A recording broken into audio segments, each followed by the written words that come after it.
एकत्र आल्यानं ठाकरे बंधूंना मुंबईतील 67 प्रभागांमध्ये फायदा होणार। 2024च्या विधानसभेतील मतांच्या बेरजेवरून चित्र स्पष्ट। मराठी बहुल भागामध्ये सेना मनसेला विजयाची संधी अधिक। सेना मनसे विरोधात लढलेल्या प्रभागांमध्ये विरोधी उमेदवारांपेक्षा मतं जास्त आहेत।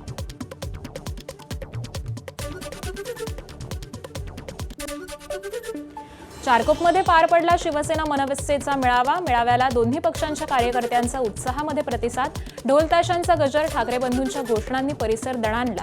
दोन्ही पक्षांच्या स्थानिक नेत्यांचंही शक्ती प्रदर्शन। मुंबई महापालिकेसाठी काँग्रेस आणि वंचित यांच्या युतीचा निर्णय आज होण्याची शक्यता। जागा वाटपाची चर्चा अंतिम टप्प्यात असून वंचितची काँग्रेसकडे 50 जागांची मागणी। मात्र वंचितसाठी केवळ 10 ते 15 जागा सोडण्याची काँग्रेसची तयारी आहे।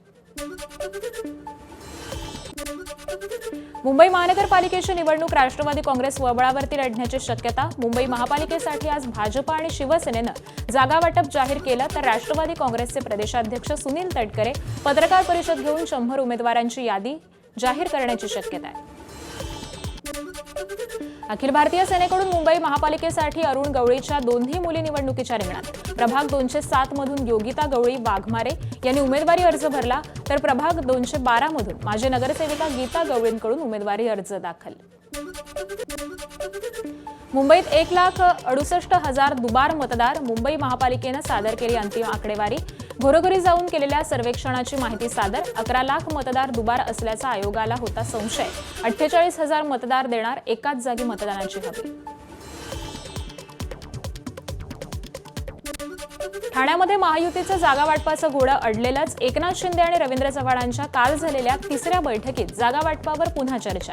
शिंदेंची शिवसेना मोठा भाऊ म्हणून 78 ते 92 जागा लढणार, तर भाजप 35 ते 40 जागा लढणार असल्याची सूत्रांची माहिती।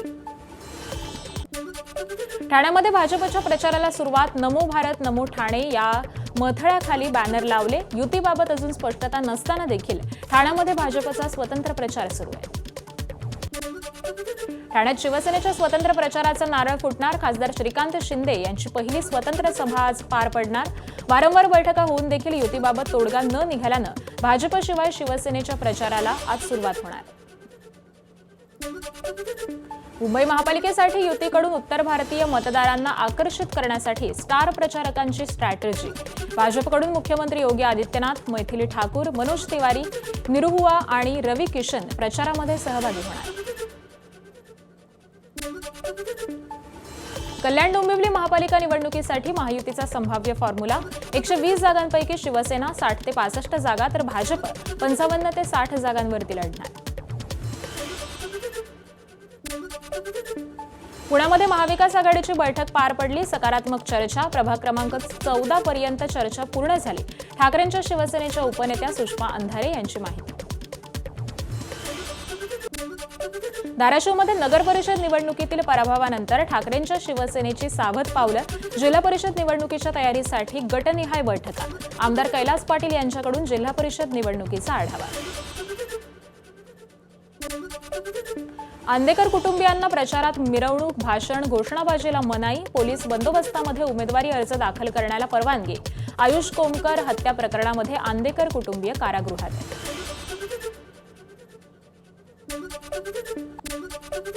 पुण्यामध्ये निवडणूक अर्जाची विक्रमी विक्री।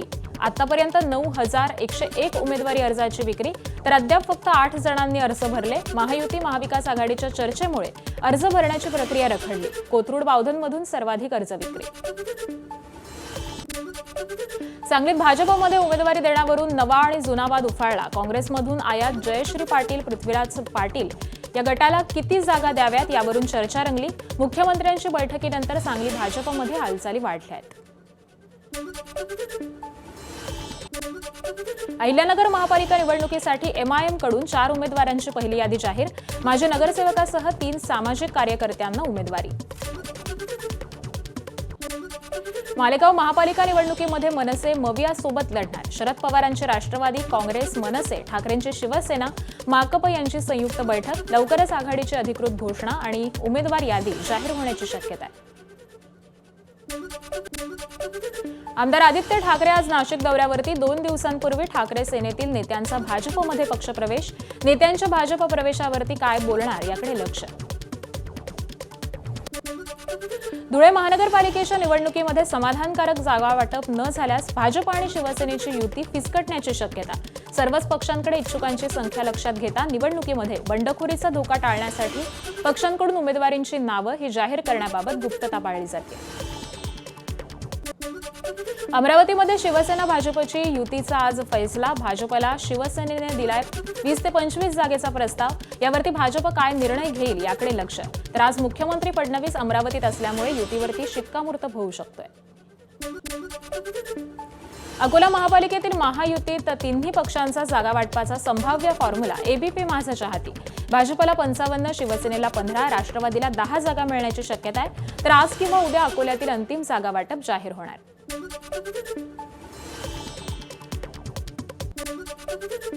परभणी महापालिकेसाठी भाजप आणि शिवसेनेची युती आज फायनल होणार. शिवसेनेकडून भाजपला 32 जागांचा प्रस्ताव.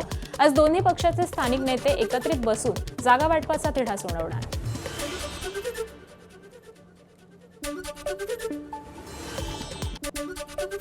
जालन्यामध्ये रात्री पार पडली आहे रावसाहेब दानवे, अर्जुन खोतकर आणि बबनराव लोणीकरांची बैठक. जागा वाटपासंदर्भामध्ये प्रस्ताव दिल्याची माहिती. जागा वाटप आणि युतीबाबत सकारात्मक चर्चा. तिन्ही नेत्यांनी प्रतिक्रिया दिली.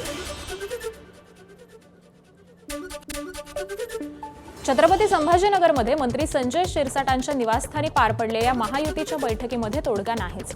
शिरसाटांसोबत मंत्री चंद्रशेखर बावनकुळे, अतुल सावे, संजय केनेकर बैठकीला उपस्थित. तर युतीची ही 8वी बैठक ही निष्फळ झाल्याची माहिती आहे.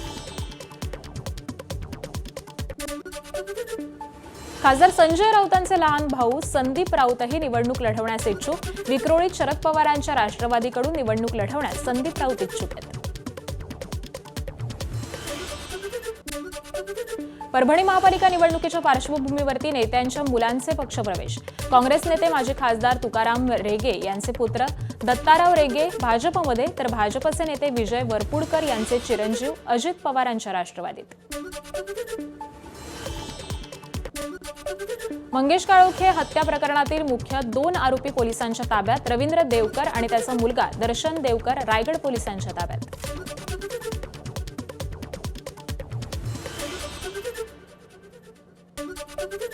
रायगडमधील मंगेश काळोखे हत्या प्रकरणी आज समर्थकांकडून सकाळी 11 वाजता ठिय्या आंदोलन. आमदार थोरवेंच्या नेतृत्वात आंदोलन. हत्येप्रकरणी 24 तास उलटून सुद्धा आरोपींना अटक होत नसल्यानं रात्रभर पोलीस स्टेशनला घेराव घालून आरोपींना अटक करण्याची मागणी. भंडारा नगरपालिका निवडणुकीमध्ये पत्नीच्या पराभवानंतर शिंदेचे आमदार नरेंद्र बोंडेकरांकडून भंडारवासियांची माफी. विकासकामं सुरू असताना नागरिकांना झालेल्या त्रासाचा फटका बसल्याचा बोंडेकरांचा दावा. नगरपालिकेमध्ये शिवसेनेचे केवळ 5 उमेदवार विजयी. भाजपची 25 नगरसेवकांसह एकहाती सत्ता. खासदार ओमराजे निंबाळकर पायी चालत साल्हेर किल्ल्यावरती. प्रसिद्ध शिवव्याख्याते डॉक्टर शिवरत्न शेटे यांच्याकडून ओमराजेंना सह्याद्री भूषण पुरस्कार प्रदान. तर साल्हेर किल्ला शौर्य, स्वाभिमान आणि स्वराज्याच्या इतिहासाचं सर्वोच्च शिखर. ओमराजेंची फेसबुक पोस्ट. धाराशिव जिल्ह्यामध्ये सोयाबीनची 8 खरेदी केंद्र वाढली. नाफेडच्या 30 खरेदी केंद्रांवरती होणार खरेदी. 30 खरेदी केंद्रांवरती सोयाबीन खरेदी होणार असल्यानं शेतकऱ्यांना दिलासा. चॅटजीपीटीचा वापर करून बनावट रेल्वे पास केल्याप्रकरणी 22 वर्षीय तरुणीविरुद्ध गुन्हा दाखल.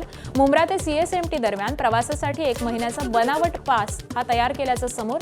सीएसएमटी रेल्वे पोलिसांकडून गुन्हा दाखल.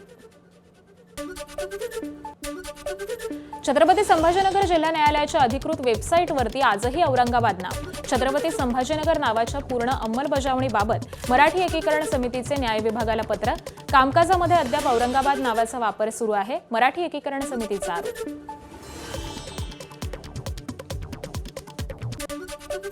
पालघरच्या डहाणूमध्ये पुन्हा बिबट्याचा वावर. डहाणू गावातील मस्जिद परिसरामध्ये बिबट्याचा वावर असल्याचा सीसीटीव्हीमध्ये समोर. वनविभागाकडून उपाययोजना करण्याचं नागरिकांचं आवाहन.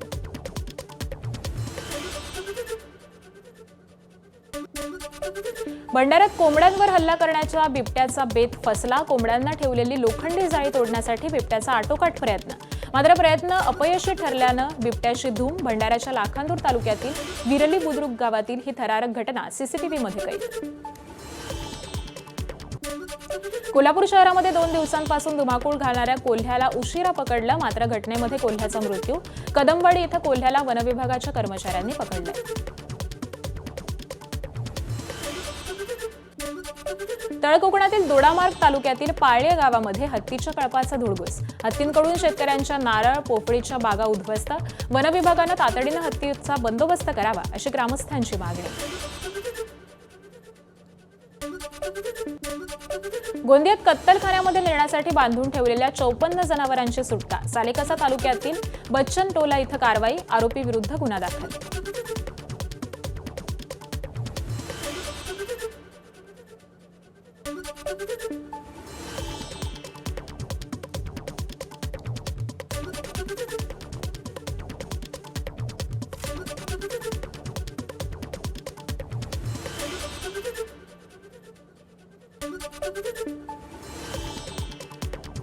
सार्वजनिक ठिकाणी कबुतरांना खाद्य देणं दादरच्या व्यावसायिकाला भोवलं. वांद्रे न्यायालयानं ठोठावलाय 1000 रुपयांचा दंड.